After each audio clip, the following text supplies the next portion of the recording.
ரொம்ப நாளா கேட்கணும்னு நெனச்சிட்டு இருந்தேன். ஒரு கேள்வி கேட்கலாமா? கேளுங்க. உங்களுடைய மினிஸ்ட்ரியோட ஸ்பெஷலைசேஷன் எஸ்கட்டாலஜின்னு நீங்க அ சொல்லவும் செஞ்சிருக்கீங்க. நம்ம நெறைய லாஸ்ட் டேஸ பத்தி நீங்க நெறைய பேசி நான் பார்த்துருக்கோம். இப்ப ஒரு கொஸ்டின் ஒருத்தர் என்ட்ட பேசும்போது சொன்னாரு. இப்ப கடைசி காலம்னு நம்ம சொல்றோம். அப்போ வந்து அப்ப மேரேஜ் பண்ணக்கூடாதா? இல்லாட்டி வேலைக்கு போக்கூடாதா? படிக்கக்கூடாதா? இல்லாட்டி நடைமுறையா செய்ற வேலையெல்லாம் எதுக்கு செய்யணும்? அதான் என்னைக்கோ கடைசி காலத்துக்கு வந்துட்டோம்ல. அப்படிங்கிற மாரி ஒரு மனநிலையில சில பேர் வராங்க. அதுக்கு என்ன நெனைக்கிறீங்க? இயேசு இன்னைக்கு வருவார்ன்னு எதிர்பார்க்குறோம். அதுக்காக நாளைக்கு நீங்க மாவாட்டாம இருக்க போறதில்ல. இல்லையா?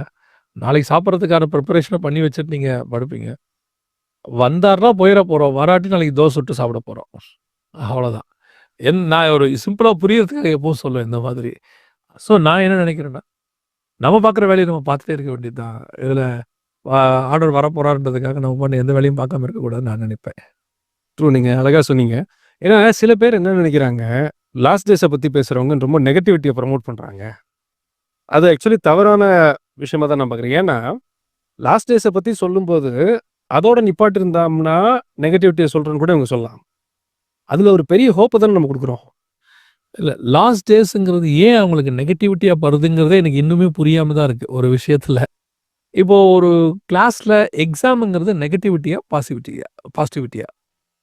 பாசிட்டிவா தான் நான் பார்க்குறேன். முடிச்சா தானே அடுத்த கிளாஸ்க்கு போ முடியும். ஆமா. அதுதானே அதனுடைய மோட்டிவ். அந்த எக்ஸாமுடைய மோட்டிவ் நான் இதுவரைக்கும் படிச்சதுல நான் தேறி இருக்கேன்னா, அடுத்த கிளாஸ் போறதுக்கு எனக்கு தகுதி இருக்கான்னு செக் பண்ணி பார்க்கறது தானே. அப்ப எக்ஸாம் இல்லாட்டி, அது எப்படி வந்து சரியாக மாறும்? ஒரு டீச்சர் வந்து எக்ஸாமுக்கு படிங்கடான்னு சொல்றது நெகட்டிவான ஒரு விஷயமா? ஆ கரெக்ட். இத விட்டுட்டு நெறைய பேர் என்ன யோசிக்கிறாங்கன்னா, இவங்க வந்து நெகட்டிவா பேசுறாங்க. அழிவ பத்தியே பேசுறாங்க.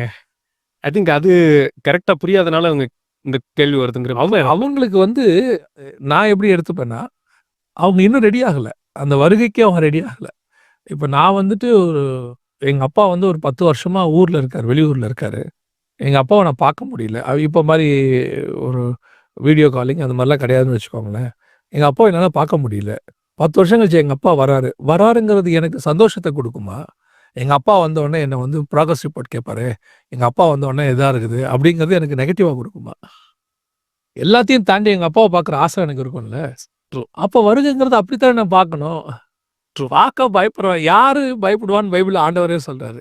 அவர் வரும்பொழுது ஒழுங்கா வேலை செய்யாத வேலைக்காரன் தான் பயப்படுவான்னு அவர் சொல்றாரு. ட்ரூ.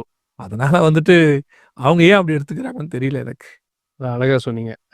நல்ல கிளாரிஃபிகேஷன் அநேகருக்கு ஹெல்ப்ஃபுல்லா இருக்கும்னு எனக்கு நான் நம்புறேன்.